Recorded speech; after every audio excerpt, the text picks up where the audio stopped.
ಕೇಳಿಸ್ಕೊಂಡ್ರಲ್ಲ ಎಂತಹ ಮಾತುಗಳನ್ನ ಆ ವ್ಯಕ್ತಿ ಆಡಿದ್ದು. ಯಾರಿಗೆ? ಒಬ್ಬ ಪೌರಾಯುಕ್ತೆಗೆ, ಮುನ್ಸಿಪಲ್ ಕಮಿಷನರ್ಗೆ.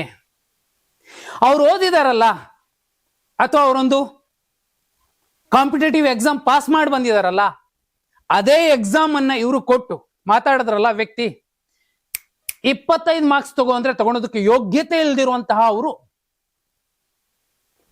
ಹೆಣ್ಣು ಮಕ್ಕಳ ಬಗ್ಗೆ ಈ ರೀತಿ ನೀಚತನದಿಂದ ಮಾತಾಡುವಂಥದ್ದು.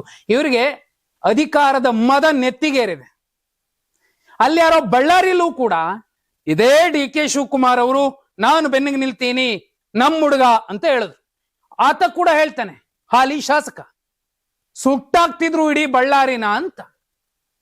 ಇದೀಗ ಇದೇ ವ್ಯಕ್ತಿಯ ಅಮೃತ ಹಸ್ತದಿಂದ B.Pharm ತಗೊಂಡು ನಿಂತ್ಕೊಂಡು 16,000 ಓಟಿಂದ ಹೀನಾಯವಾಗಿ ಸೋತಂತಹ ವ್ಯಕ್ತಿ ಒಬ್ಬ ಪೌರಾಯುಕ್ತೆಗೆ ಸುಟ್ಟಾಕಿಸ್ತೀನಿ, ಚಪ್ಲಿಲ್ ಹೊಡಿಸ್ತೀನಿ ಅಂತ ಮಾತಾಡ್ತಾನೆ ಅಂದ್ರೆ, ಈ DK ಪಟಾಲಂನ ಎಲ್ಲ ಜನರ, ಗೆದ್ದವರ ಮತ್ತು ಸೋತವರ, ನಾಳೆ ಗೆಲ್ತೀವಿ ಎನ್ನುವ ದೌಲತ್ತಿನಲ್ಲಿ, ಉಮೇದಿನಲ್ಲಿ ಇರುವಂತವ್ರೆಲ್ಲರೂ ಕೂಡ ಒಂದೇ ಪ್ಲಾನ್ ಅಲ್ಲಿ ಇದಾರ ನೋಡಿ. ಇಂಥವ್ರ ಕೈಗೆ ಅಧಿಕಾರ ಸಿಕ್ಬಿಟ್ರೆ ಈ ರಾಜ್ಯ ಇನ್ನು ಇನ್ನು ಇನ್ನು ಬಿಹಾರವನ್ನ ಮೀರಿಸೋ ರೀತಿಯ ವ್ಯವಸ್ಥೆಯೊಂದಕ್ಕೆ ಕನ್ನಡಿಯನ್ನ ತೋರಿಸುತ್ತೆ.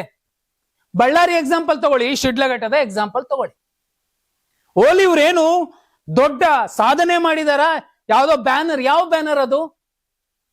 ಜಮೀರ್ ಅಹಮದ್ ಖಾನ್ ಅವರ ಮಗ ಜೈದ್ ಖಾನ್ ಕಲ್ಟ್ ಅನ್ನೋ ಒಂದು ಸಿನಿಮಾ ಮಾಡಿದ್ದಾರೆ. ಆ ಸಿನಿಮಾದ ಒಂದು ಬ್ಯಾನರ್, ಅದರಲ್ಲಿ ಇವ್ರದೊಂದು ಮೂಲೆಯಲ್ಲಿ ಫೋಟೋ ಇಟ್ಟಿದ್ದಾರೆ. ಆ ಬ್ಯಾನರ್ ತೆಗ್ಸಿದಕ್ಕೆ ಯಾಕೆ ತೆಗ್ಸಿದ್ದಾರೆ? ನೀತಿ ನಿಯಮಗಳ ಪ್ರಕಾರ, ಮುನ್ಸಿಪಲ್ ನೀತಿ ನಿಯಮಗಳ ಪ್ರಕಾರ, ಮುನ್ಸಿಪಾಲಿಟಿದು ಶಿಡ್ಲಘಟ್ಟದ್ದು ಪರ್ಮಿಷನ್ ತಗೊಂಡು ಹಾಕ್ಬೇಕು.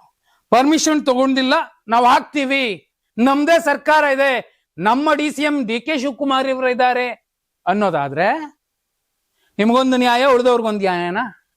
ಅರೆ, DK ಶಿವಕುಮಾರ್ ಅವ್ರು ಟಿಕೆಟ್ ಕೊಡ್ಸಿದ್ದಾರೆ, JDS ವಿರುದ್ಧ ನಂಗೆ ತೋರಿಸ್ಬೇಕು ಅನ್ನುವಂತಹ ಶಕ್ತಿ, ಅಂತದ್ದೊಂದು ವಾತಾವರಣ ಸೃಷ್ಟಿಸ್ಕೊಳ್ಳೋದ್ರ ಬದಲಿಗೆ ಹೆಣ್ಮಕ್ಳಿಗೆ ಬೈತಾರೆ ನೋಡಿ. ಅವರು ಪಾಪ ಅಮೃತ ಗೌಡ ಅಂತ ಕಣ್ಣೀರ್ ಹಾಕ್ತಾರ. ಅವರು ವ್ಯವಸ್ಥೆಯಲ್ಲಿ ಅವ್ರು ಕಣ್ಣೀರ್ ಹಾಕೋದು ವಿಧಿ ಇಲ್ಲ, ಯಾಕಂದ್ರೆ ಸರ್ಕಾರ ಇದೆ. ನಾಳೆ ಇದೇ ಜನ ಅಧಿಕಾರ ತಮ್ಮದಿದೆ, ಸೋತಿದ್ದೀನಿ ಎನ್ನುವಂತಹ ಪರಿಜ್ಞಾನವೂ ಇಲ್ಲದೆ ಅವಾಜ್ ಆಗ್ತಾರೆ. ಒಬ್ಬ ಸರ್ಕಾರಿ ಅಧಿಕಾರಿಗೆ, ಒಂದು ಅತ್ಯುನ್ನತ ಹುದ್ದೆಯಲ್ಲಿರೋರು ತಾಲೂಕು ಮಟ್ಟದಲ್ಲಿ, ಅಂತವ್ರಿಗೆ ಅಂದ್ರೆ ನಾಳೆ ಅವ್ರು ಏನಾದ್ರೂ ಸರ್ಕಾರದ ಮಟ್ಟದಲ್ಲೇ ದೂರು ಕೊಟ್ರೆ ಇದೇ ಅಧಿಕಾರಿಯನ್ನ ಎಷ್ಟರ ಮಟ್ಟಿಗೆ ನೊಂದು ನರಕ ನೋಡುವ ರೀತಿಯಲ್ಲಿ ಆಕೆಗೆ ಮೇಲಧಿಕಾರಿಗಳಿಂದ ಒತ್ತಡ ಹಾಕಿಸಬಹುದು. ನಾಳೆ ಕೂಡ ಹಾಕಿಸ್ತಾರೆ, ಯಾಕಂದ್ರೆ ಈಗ ಆಲ್ರೆಡಿ ದೂರು ಕೊಟ್ಟಿದ್ದಾರೆ ಅಮೃತ ಗೌಡ. ನೋಡಿ ಇಲ್ಲಿ ನೋಡಿ, ಅವ್ರದ್ದು ನೀವು ಅಫಿಡವಿಟ್ ಚೆಕ್ ಮಾಡಿ.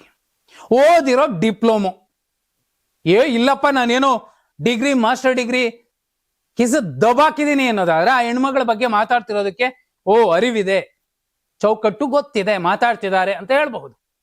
ಒಬ್ಬ ಸರ್ಕಾರಿ ಅಧಿಕಾರಿಗೆ ಅದವ್ರು ಕೇಳ್ತಿರೋದೇನು? ಸರ್ ಅವ್ರು ಪರ್ಮಿಷನ್ ತಗೊಂಡಿಲ್ಲ, ಆ ಕಾರಣಕ್ಕೋಸ್ಕರ ನಾವು ತೆಗ್ಸಿದೀವಿ. ಅವ್ರು ಯಾರಿಗೋ ಕೊಟ್ಟಿದ್ದೀರಿ, ಇವ್ರು ಯಾರಿಗೋ ಕೊಟ್ಟಿದ್ದೀರಿ. ಹಾಲಿ ಶಾಸಕರಿದ್ದಾರೆ, ಮತ್ತೊಬ್ರು ರವಿಕುಮಾರ್. ಒಂದು ವೇಳೆ ಅವರು ಪರ್ಮಿಷನ್ ಇಲ್ಲದೆ ತಗೊಂಡಿದ್ದಿದ್ರೆ ಇವ್ರದ್ದೇ ಸರ್ಕಾರ ಇದೆ, ಅವ್ರ ವಿರುದ್ಧ ಕೇಸ್ ದಾಖಲಿಸಬಹುದಿತ್ತು. ಅದನ್ನು ಇವರು ಮಾಡಿಲ್ಲ. ಬಾಯಿಗೆ ಬಂದಂಗ್ ಮಾತಾಡೋದೇನಾ? ಆ ನಾರಾ ರೆಡ್ಡಿ ಏನಿದ್ರು ಬಳ್ಳಾರಿಯಲ್ಲಿ, ಅವರು ಇದನ್ನೇ ಮಾತಾಡಿದ್ರು, ಇಲ್ಲಿ ಇವನು ಇದನ್ನೇ ಮಾತಾಡ್ತಿದ್ದಾರೆ. ಇವರು ಕೂಡ DK ಬಣ ಇದೆ. DK ಯಾರು? DK ಶಿವಕುಮಾರ್. ಹಿಂದೆ ಏನಾಗಿದ್ರು ಅದೇ DK ಶಿವಕುಮಾರ್. ಈಗ ಅವರ ಬಣ ಮತ್ತೊಬ್ಬ ಅವರ ಕುಮ್ಮಕ್ಕಿನಿಂದ ಯೂತ್ ಕಾಂಗ್ರೆಸ್ನ ಅಧ್ಯಕ್ಷರಾದವರು ಇಬ್ರು, ಒಬ್ರು ಕನ್ನಡವೇ ಬರಲ್ಲ, ಮತ್ತೊಬ್ರು ಸ್ಟಾಲಿನ್ ಅಂತವರನ್ನ ಮೀರಿಸು, ವಿನ್ಸ್ಟನ್ ಚರ್ಚಿಲ್ ಅಂತಹ ಮಹಾನ್ ಭಾಷಣಕಾರರಿದ್ರಲ್ಲ, ಅವರನ್ನು ಮೀರಿಸುವಂತಹ ಭಾಷಣಕಾರರು ಇವತ್ತು ಯೂತ್ ಕಾಂಗ್ರೆಸ್ಗಳ ಅಧ್ಯಕ್ಷರಾಗಿದ್ದಾರೆ.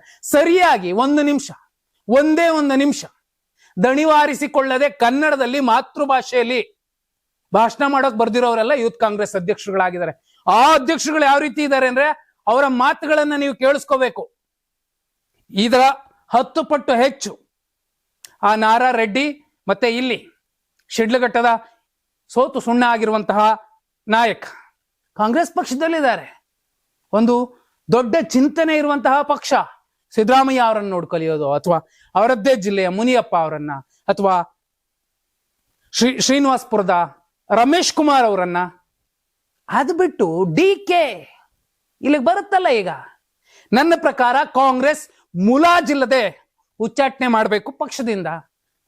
ಒಂದು ಹೆಣ್ಣು ಮಗಳಿಗೆ ಅಪಮಾನ ಮಾಡುವಂತಹ ನಾಯಕನನ್ನು ನೀವು ಇಟ್ಕೊಂಡು ಇಡೀ ರಾಜ್ಯಕ್ಕೆ ಸರ್ಕಾರ ಮಾಡ್ತಾ ಸ್ತ್ರೀ ಶಕ್ತಿ ಕೊಡ್ತೀನಿ, ಗೃಹಲಕ್ಷ್ಮಿ ಕೊಡ್ತೀನಿ, ಅದೇ ರೀತಿ ಈ ರೀತಿ ಬಯಸುವಂತಹ ಸುಟ್ಟಾಕುವಂತಹ ಭಾಗ್ಯಗಳನ್ನ DK ಶಿವಕುಮಾರ್ ಅವರ ಬಣದಿಂದ ಕೊಡ್ತೀವಿ ಅಂದ್ರೆ ಹೆಣ್ಣು ಮಕ್ಳು ಯಾಕೆ ಮತ ಹಾಕ್ಬೇಕು ನಾಳೆ ಕಾಂಗ್ರೆಸ್ಗೆ?